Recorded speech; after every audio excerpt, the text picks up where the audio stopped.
আর এদিকে জলপাইগুড়িতে রাস্তার ধারের খাবারের দোকানে অভিযান।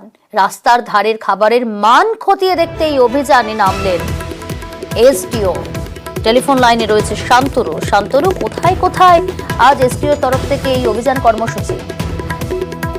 জলপাইগুড়ি শহরের বিভিন্ন স্কুলের সামনে কিন্তু এটা নিজে গিয়ে বিভিন্ন খাবারের দোকানগুলো পরিদর্শন করেন। স্বাস্থ্য দপ্তরের আধিকারিকরা উপস্থিত ছিলেন। বিশেষ করে যে সকল খাবার স্কুল কলেজের সামনে বিক্রি হয় তাদের মান কেমন সেই যাচাই করতে কিন্তু এই অভিযান।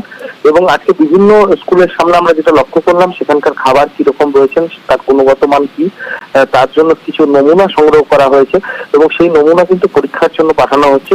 এবং খাদ্য দপ্তরের আধিকারিকরাও সেখানে উপস্থিত ছিলেন এবং স্বাস্থ্য দপ্তরের আধিকারিকরাও উপস্থিত ছিলেন। সব মিলিয়ে যেটা জানানো হচ্ছে যে স্কুল কলেজের সামনে যে খাবারের দোকানগুলো বসে তাতে সেই খাবার কতটা স্বাস্থ্যসম্মত রয়েছে, ছাত্রছাত্রীরা যে খাবার খান বা সাধারণ মানুষ যে খাবার খান সেটা সঠিক মান রয়েছে কিনা তা যাচাই করতে কিন্তু এই অভিযান। এবং এই অভিযান আজকের দিনটি সীমাবদ্ধ থাকবে না এবং নিয়মিতভাবে এই অভিযান চলবে এবং জেলা জুড়েই এই কর্মসূচি শুরু হচ্ছে।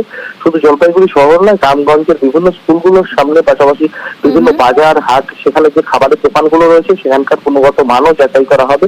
ফুড স্ট্রিটের যে দোকানগুলো পাশাপাশি বিভিন্ন জায়গায় আজ এই অভিযান কর্মসূচি করলেন এসডিও সাহেব। অনেক ধন্যবাদ শান্তনু।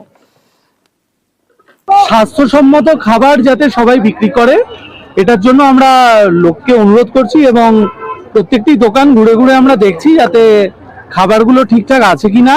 আমরা স্যাম্পলিং করেছি, সস যেগুলো ছিল এবং তেল স্যাম্পলিং করা হয়েছে, এটা অ্যানালিসিস করার পরে বোঝা যাবে। আপনারা দেখছেন বাচ্চারা এটা খাচ্ছে, তো ন্যাচারালি আমরা এনশিওর করতে চাইছি যাতে কোনোভাবেই কোনো দূষিত খাবার কেউ বিক্রি না করেন।